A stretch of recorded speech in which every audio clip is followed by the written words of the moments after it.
Klavdi, začniva na koncu. Pomembno ti je, da si vedno prisoten v sedanjem trenutku. Zate je fotografija vedno v sedanjosti. Če se povežeš z občutjem tega trenutka, tukaj in zdaj, kaj pravzaprav ob pogledu na galerijo, ki je v tem trenutku reprezentacija tvojega 30-letnega dela, najbolj prihaja na površje? Včeraj, ko vidim toliko ljudi, začnem kar ceniti svoje fotografije. Jih bom drugače potem pogledal, ako sem pa v tako prestižnem prostoru, pa mislim, da bo veliko ljudi mislilo, da sem in dober fotograf in znan. Tako da hvala res za povabilo. Mogoče mu še parkrat rekel, ampak to je res zame najbolj pomembna razstav, kar sem jih imel do zdaj. Prvo zato, ker je res tako en obseg 30 let dela. Drugo, tukaj je tudi čudovita monografija. Mislim, da še en izvod je ostal, tako da, če ga hoče kdo kupiti. In še ena limited edition, ko je in izvod in ena fotografija analogno naprintana, tako da to, če hočete investirati raje kot v nepremičnino, božje to limited edition kupite.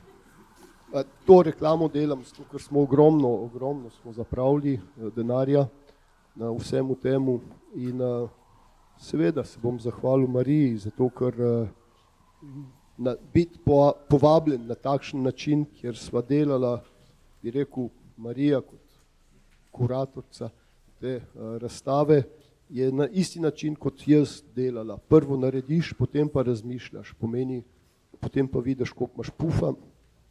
In mislim, da ja, razstava bo že tak 4 ali 5 mesecev, ne, jo bo treba kar še malo podaljšati, glede da smo za par let tukaj v budžet čisto skurili.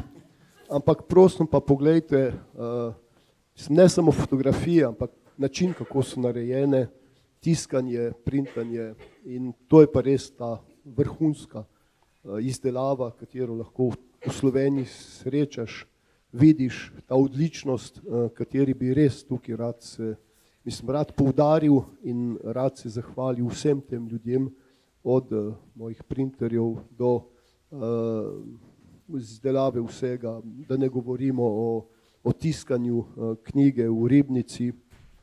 No, to je mogoče edini problem, da je v Ribnici, da ni v Kočevju, ampak dobro, pustimo to.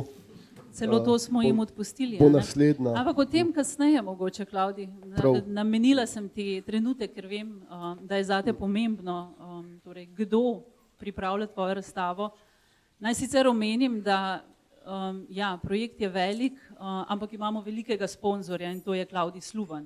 Tako da treba je tudi seveda reči, da je vložek v to razstavo nekoliko večji, ampak ne toliko večji, kot pa je seveda večje tisto, kar vsi pridobimo iz tega projekta in to je tisto, kar bo ostalo za zanamce, kajti celotna razstava je donacija Klavdija Slubana naši muzejski zbirki.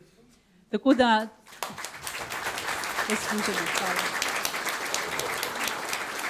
bom takoj prekinil, ne, zato ker nekateri bi lahko mislili, da je to altruizem, da sem, ne vem, nekje radodaren,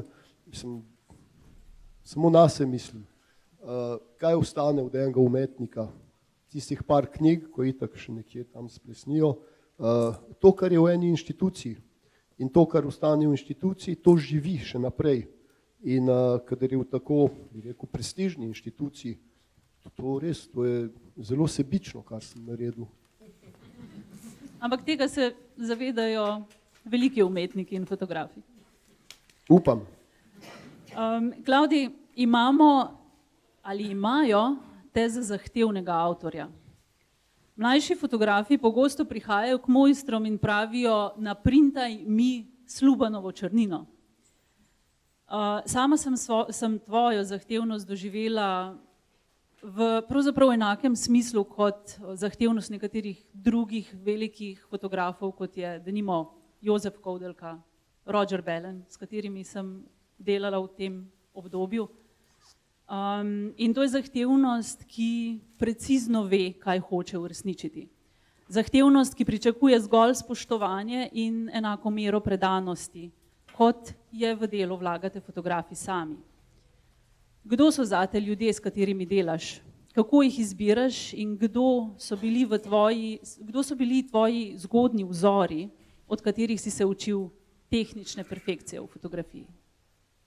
Ja, prvo, ne, v teh 16 letih ste vi kot muzej res tukaj naredili en prostor za fotografijo, kateri je prepoznaven, to je že kar treba veliko delati in bi se tudi rad tukaj zahvalil Blažu Peršinu, kateri vse to nadzoruje in kateri je pustil Marijo, da gre tako čisto kot pokeru rečeš, no ceiling, brez neskončnega, da greš.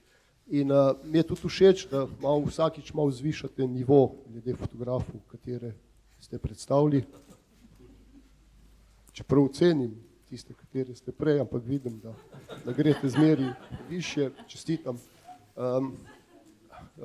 Le kdo še pride za tabo? Si komi čakam, na srečo so slovenski fotografi, bravo slovenskim fotografom, en velik aplauz slovenskim fotografom, ajde.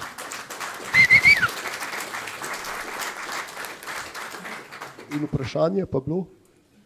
Ja, torej kako zbiraš svoje sodelavce oziroma kdo so bili tisti veliki mojstri, ki so tebe navdihovali morda v začetku tvoje kariere, pri katerih si se učil, zgledoval, kako izdelovati, kako prezentirati svoje fotografije?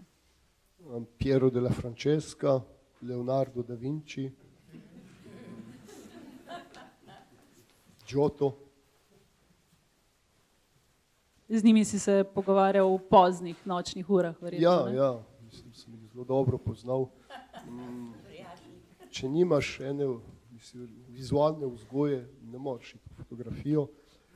Tako da bi rekel, so me bolj res tako slikarji kot pa fotografi imeli vpliv name. Seveda jih je pa par, katere sem, recimo, so sprožili to, da gremo v fotografijo, ampak bi rekel zmeri na način, ne da bi jih potem oponašal, kopiral, ampak oni sprožijo to v meni.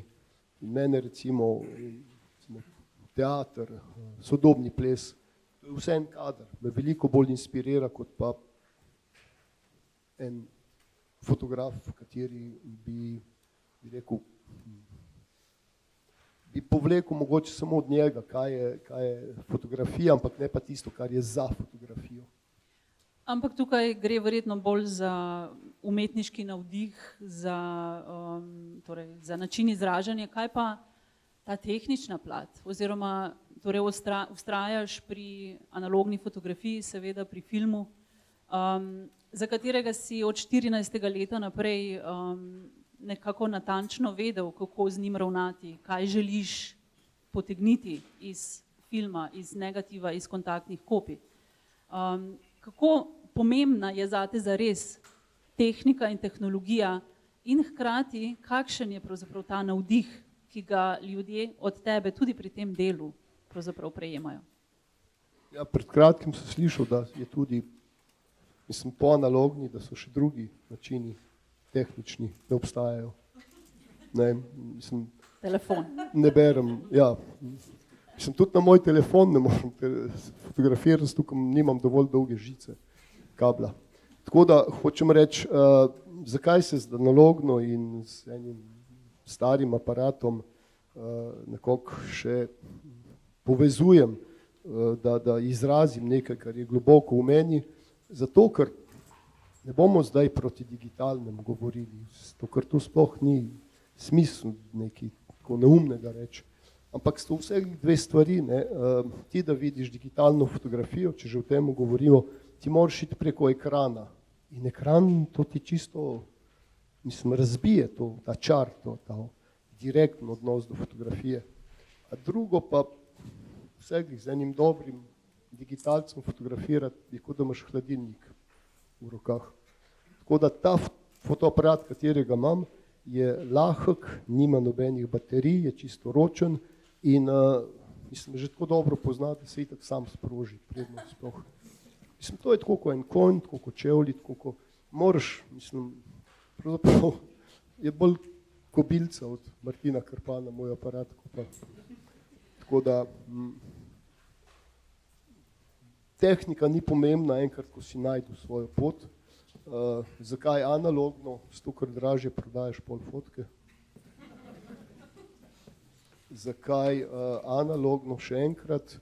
Zato, ker mislim, če tukaj večina fotografov, če po pravici povemo, vsi smo že neki hard disk izgubili, vsi smo že analogne, mislim, digitalne fotografije izgubili, mislim, jaz sem jih en cel disk, moje najboljše v življenju in negativa nisem pa še nikdar izgubil.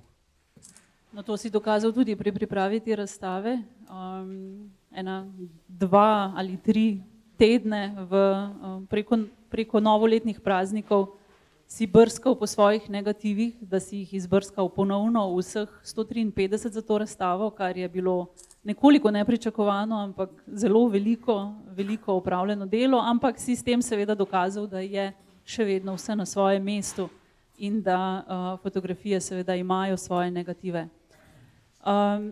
Temelj tvoje fotografije pa vseeno so potovanja. Praviš, da se na poti očistiš samega sebe, da vse nenujno odpade, ostane le fotografija in takrat so pogoji za ustvarjanje zate najbolj izpolnjeni. Ampak nekako na tihem se vsi sprašujemo, kako tako čisto zares izgledajo tvoja potovanja, 3-tedenska, pogosto daljša, ko spiš s svojo lajko, koliko prehodiš, kako asketske so te poti, koliko ekstremom sam sebe izpostavljaš. Verjetno posebej izstopajo Krgoleni, ampak tudi sicer. Samo da ne bo zdaj kakšnih družinskih problemov, lajka je fotoaparat, ne pa ena. Tako. Vse imamo izobraženo publiko, ne skrbi. So tudi fotografi. Ja, potovanja, to je tisto, ne, kar moram. Če bi se dalo, ne bi šel na potovanja, bi samo retrospektive pripravljal. Ko to je bil en prečudovit čas, res moram reči, da spet ta način, kako sva delala, moram to reči, da prvo sva pogledala fotografije in se odločila to in res 99% sva se strinjala in potem ja seveda, jaz sem tukaj res garal, ker še nikdar nisem, sem moral vse te negative najti, imam vse zelo dobro arhivirano, ampak eni par tako jih je zmeri, ko ti pobegnejo, tako da res sem mogel novo leto pri svojem malem stanovancu, kjer imam svoj arhiv v Parizu, preživeti, ampak če ne bi bilo pravočasno narejeno vse. Tako da tudi treba vedeti, ne, potovati za enega fotografa, to je recimo seveda nujno zlo, ampak veliko več presedim s svojimi fotografijami, s svojimi kontaktnimi kopijami. Tako da je treba vedeti, da ni zdaj, da samo potuješ pa šampanc piješ na svojih otvoritvih razstav.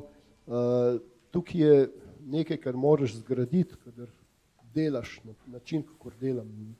Jaz vse projekte sam iniciram, sam nekako najdem zmeri denar in to je zame tudi tista svoboda, da to, kar pokažem, je samo to, za čemer stojim in to, kar bi rekel, zdaj ni moj problem, ali dobro ali slabo, ampak to, kar jaz pokažem, je moj maksimal. In spet tukaj, kar vidite, tudi če vam ni črno-bela všeč, meni je tukaj moj maksimum. In to, seveda, ta potovanja, katera me tako peljejo od zaporov do Kerguelenov, bi rekel, ja, potovanja me zberejo, dežele me zberejo in potem jaz grem po neki notranji poti, katera je, kadar vidim svoje fotografije, se mi zdi smiselno, ampak prej pa ne. Skratka, potuješ za to, da fotografiraš. Ja, mislim, sem zelo slab turist, ne konzumiram veliko, kadar potujem. Mimo zaporov, cikla, ki napolnjuje prvi prostor te razstave, zagotovo ne moremo. So tvoj najdolgotrajnejši projekt, verjetno tudi projekt, ki od tebe zahteva največ napora. Preizkušanje lastne svobode in nesvobode teh mladoletnikov, ki jih fotografiraš in delaš z njimi. Kot sva že ugotovila, morda tudi edini projekt, kjer je nekje v globini vendarle prisoten angažma. Kaj ti treba je dajati legitimnost obstoja temu človeškemu stanju, kot tudi opozoriti, kako zelo nam je na tem področju kot družbi spodletelo. Vseeno, dve tvoji misli sta me posebej pretresli. Prva je ta, da fotografija pomaga zapornikom, da se sploh zares postavijo v sedanji trenutek, se prizemljijo, ukoreninijo v njem. To se mi zdi zelo pomemben vidik stanja človeka, brez katerega sami sebe ne moremo zavedati, niti delovati v svoje, niti više dobro. In drugi je tvoj opis zastrtih okenskih odprtin. Zaporniki ne prenesejo svetlobe, njihove postelje so jame, v katere bi svetloba vnesla prehudo bolečino. Morda lahko kaj več pojasniš o teh procesih. Ja, zapori, to je spet to, bi rekel, ta antagonizem, ko nisem vedel, če bom res 1 minuto zdržal. Pač sem moral tja, sem šel, ampak tako, jaz sem prvi presenečen, da je zdaj že 30 let, tudi ko hodim v zapore. In če bi mi nekdo dal naročilo, prvič bi odbil, drugič, če bi že šel, bi zelo hitro to kopijo vrnil in se nikdar več vrnil. Tako da sproti gradim ta projekt, nimam zdaj nekega načrta, da bom šel spet v zapor. Res je, ko me v Brazilijo povabijo v Huhu Fajn, kupim kopalke, pis buin, pa rečejo potem, da imajo super projekt v zaporih. No dobro, sem si sam to nekako skopal, ampak že nekateri ljudje že vejo, da se s tem ukvarjam in me tudi za to povabijo, ampak mislim, ta projekt je res v nastajanju ves čas. In tako kot moja fotografija, tako kot jaz, čeprav star, še zelen, ampak je zmeri, nisem nič še razumel v svoji fotografiji, nisem nič še razumel, zakaj hodim, no zakaj mogoče, ampak mislim, kako naj bi se ta projekt končal, a ima sploh en konc. Delam z mladoletniki, zato ker imajo to surovo moč v sebi, mislim, tako kot fotograf, prvo naredijo, pol nekako jim drugi dajo vedeti, kakšne so posledice in tukaj se res razumemo in ujamemo, jim ne težim, oni so veseli, da delajo nekaj, kjer so na istem nivoju kot jaz. In vseh tone zdaj posle, ko sem začel delati, mislim, tako par let nazaj sem menjal format, imam večji format, sem šel na srednji format. To je pomembnost, ker je še manj fotografij kot na 35 mm, jih je samo 10 in se nikdar ne treniram prej, sem dobil ta fotoaparat in sem prvič, ko sem z njim fotografiral, bil v zaporu in sem videl, mulci me neki po stranu gledajo, ampak dobro, sem jaz mojster, pa mi je vseh en rekel, ko to so tisti kot lajka, niso refleksni, ne gledaš čez objektiv, gledaš se strani. In mi vseh rekel, ta pokrovček si pozabil dati dol. Tako da se še zmeri učim. In to je zame znak, da je še upanja.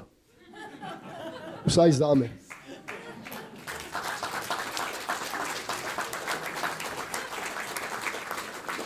Vidim samo fotografi tukaj ploskajo. Hvala fotografom. Ampak to je tudi dokaz, da si te fante v zaporih dejansko povezal s fotografijo. Ravno to, kar sem rekla, to, da se uspejo prizemljiti v trenutku, kar fotografija verjetno tebi omogoča enako. Ravno to, ta prenos v legitimen obstoj v trenutnem stanju, kjer so, brez obsojanja, brez preizpraševanja, zakaj so tukaj, kdo so kako so sem prišli in kam bodo šli potem. Ampak zgolj tisti trenutek in fotografija zate je, kot sem že rekla, stvar sedanjosti. In to je tisti verjetno največji učinek, ki ga lahko mladi prejmejo od tebe. Ja, zdaj to je vprašanje, če jih kaj s fotografijo kako si rekla? Ukoreniniš, zakoreniniš. Ja. Bolj jih z neko drugo stvarjo, bi rekel, povežem. To je, da so zmožni tudi oni kaj dobrega narediti, bomo rekli, nekaj prvo zase, drugo zmeri naredimo razstavo njihovih del na koncu delavnice. In mislim, bolj kot sama fotografija je to, ne, da v enem trenutku vidijo, da to, kar naredijo, je lahko tudi ne samo dobro, ampak da drugi cenijo in da drugi pohvalijo in da ne bojo dobili še daljšo kazen, če niso dobre fotke. Zdi se, da je fotografska napaka, tukaj se bomo lahko spet pogovarjali, ne? Eden tvojih pomembnih slogovnih in formalnih elementov, dopuščanje, da napake zaživijo v svoji pojavnosti, nepredvidljivosti, nenačrtovanosti, je morda eden pomembnih kriterijev izbora tistega 1% fotografij, ki se prebijajo skozi lijak in ki jih danes tukaj gledamo. Zame se to, kot sem tudi zapisala, odlično ujema z japonskim filozofskim konceptom wabi-sabi, popolnosti v nepopolni naravi stvari. Tvoj odnos z Japonsko je prav tako zelo dolgotrajen. V tem času si odkrival raznolike vidike te dežele. Tako kot sem Japonsko sama doživela, bi rekla, da v določeni meri zelo ustreza tvojemu senzibilnemu, a močnemu značaju. Vendar praviš, da ne gre računati na Japonce, da ti bodo pokazali pot, zato si na Japonskem našel duhovnega vodiča, poeta, sorodno dušo, ki se izraža z besedo in spet živi v sedanjem trenutku. Kakšna je tvoja zgodba z Japonsko, ki seveda traja vse do danes? Ja, ta pesnik je Matsuo Basho, 17. stoletja, in je veliko bolj mlajši kot tisti Leonardo da Vinci, pa to. Se tudi z mladimi družim. Tako da, ja spet, ne, kaj najdeš v na Japonskem, spet sebe najdem, ampak bolj kot to bi rekel je napaka, mislim, biti umetnik je že napaka in potem samo iz napake v napako in samo že ta fotoaparat, katerega uporabljam, mislim, je zato, ker ima svoje življenje, zato, ker tudi sam odloča, je spet neka sama napaka. In tako da na koncu pa vseh nekaj more iz tega se roditi. In potem pa začneš napako uporabljati kot tvoj glavni temelj. In enkrat, ko si to, bi rekel, ta preobrat, kot je uspelo to narediti, potem si pa, mislim, itak se že olajšaš vseh teh in socialnih in, bi rekel, katerih bilo pravil in neka svoja pravila vzpostaviš, a to, kar si omenila v začetku, tako da mladi fotografi hočejo, citiram Slubanove črnine, jaz bi rad, da so moje fotografije normalno in lepo osvetljene, ampak mi ne gre. Res, skozi sem tako šprobam, ampak tudi če daš pokrovček dol. Ja, tudi brez pokrovčka. Tako da jaz bi rad delal lepo osvetljene fotografije, ampak zakaj pa črno-belost, ker je tako star aparat, da ne dela barvanih. No, mi smo to reševali z novimi lučmi v galeriji, ne, kar je še ena naša velika pridobitev poleg Slubanove razstave, tako da smo tudi na to zelo ponosni. Ampak pustiva to.